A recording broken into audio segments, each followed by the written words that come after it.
ассалому алайкум ва раҳматуллоҳи ва баракот.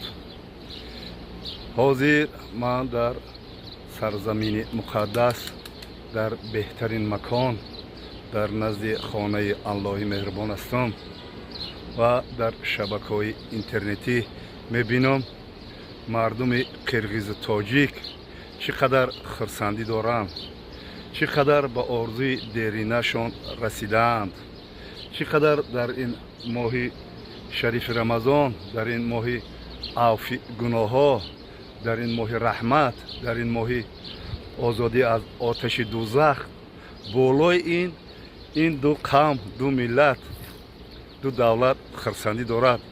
аллоҳи меҳрубон, аз ин сарзамин дуогӯ ҳастем ки хурсандии инҳоро, ҳамсоягии инҳоро, дӯстию бародарии инҳоро то рӯзи қиёмат пойдор бимонад. аллоҳу акбар. манам як аз фарзандои сарсупурдаи ин ватану миллат ҳастам. дар ҳамҷа қирғизҳо бо ҳам суҳбат мекунем, ниҳоят хурсандӣ доранд. хоб чӣ гуфтанӣ ҳастам дар бораи дӯстию бародарии мардуми қирғизи тоҷик соатҳо ман навор мекунам, барое ки ин умри тӯлонии худро ма дар байни мардуми қирғизу тоҷик гузарондагиам. яъне ки дар ҷергатол вақте ки ман шофёр будем, аз ҳамун давраи саюз сол ма бор мебурдум ва он давраи саюз ба шумо бародарон нақл кунем ки маз буд, як мази шаштага буд. ҳатман мо вақте ки аз душанбе раъкӣ мешидем ба ҷергатолу лахш, хоб дар уҷа ҳатман мо бегаҳ мемондем, барое ки шав дигар бефара мешидем, монда мешидем. дар уҷа мо мемондем дар киҷо, дар ҷергатол, дар лахш. бисёр уҷаҳоро ман нағз мебинам, дӯст медорам. ва мардуми ҷергатолу мардуми лахш медонед чӣ хел мардум аст. агар зан тоҷик бошад, мард қирғиз аст, ё ки мард тоҷик бошад, зан қирғиз аст. байни қирғизу тоҷик ягон фарқият набуд. тоҷик мегуфт тоҷикам, қирғиз мегуфт қирғизам. ҳамин хел мардуми меҳмондӯст, ҳамин хел мардуми меҳмоннавоз. хеле ки ин ҳамаш як имтиҳони худовандай ки мисол камтара камакам имтиҳон мекуна. не ки бисёр хурсанд ҳастам ва дар ҳаққи ин ду сарвари давлат ки тонистанд дӯстиро барқарор кардан то рӯзи қиёмат. ин сарзамини муқаддас касе ки мебиёяд ҳаҷ мекунад, дар ҳаққи ду шермард бояд дуогӯ бошанд ки ба туфайли инҳо чӣ қадар дӯстию бародарӣ.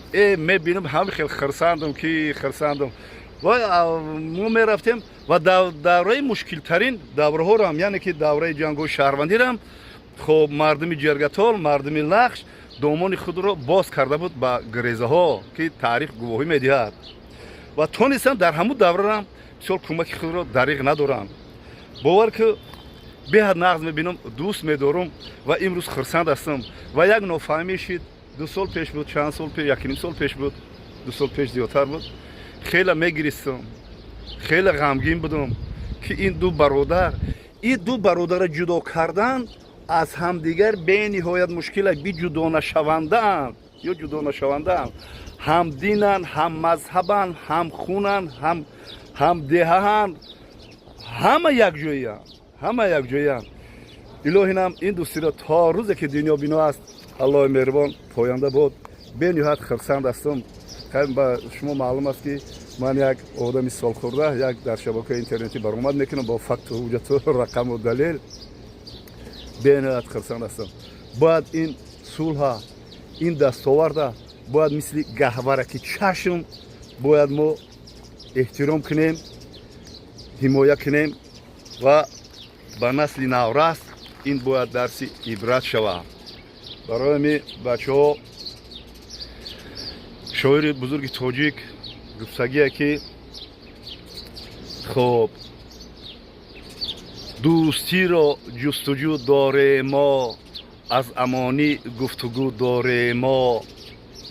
ایره رحمتی میرزا ترسنالله میگفت خب یا که آدمان از دوستی یا بندبخت دشمنی آرد به مردم روزی سخت. ما هیچ وقت مردم سربلند تاجیکستان هیچ وقت با یگان ملت با یگان همسایه دشمنی نداشت و ندارد. مردم سربلند تاجیک، مردم سربلند قرغیز، اینها عرف و عادت های با هم پیچیده دارند. یعنی که مهمان دوستند، مهمان نوازند، دسترخوان دارند، چهره کشاده دارند. خب بسیار بسیار ما دوست می‌دارم مردم قرغیزا، بسیار نغز می‌بینم، حرمت احترام میکنم و مردم قرغیز هم به نهایت نغز می‌دارد، دوست می‌دارد. خب اما مردم تاجیکستان باید ما مردم قرغیزا نور دیده تاج سر باید ما گویم حرمت و احترام به جا بیاریم. برای همین از خرسندی را نمیدونم چیکار کنم، وقتم خوشه.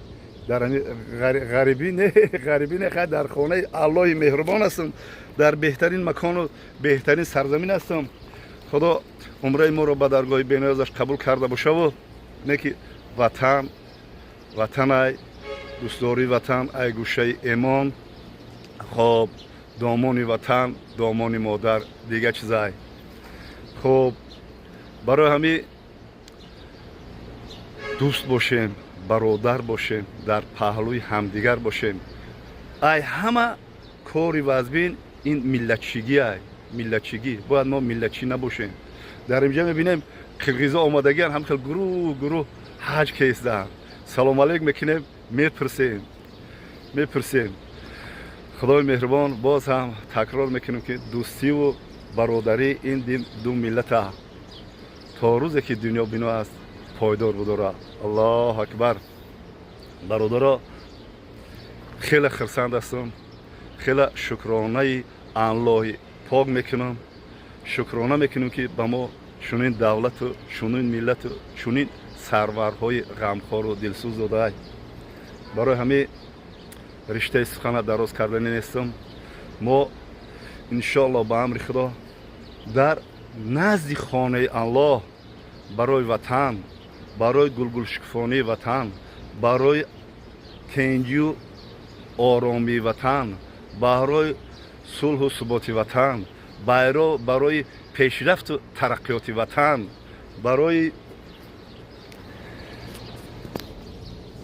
برای دوستی بین تاجیکستان و قرغیزستان ما باید دعاگو باشیم و این صلح و صلاح و این دوستی و برادری را تا روز قیامت باید پشت به پشتمان باید حمایه و دستگیری کنیم.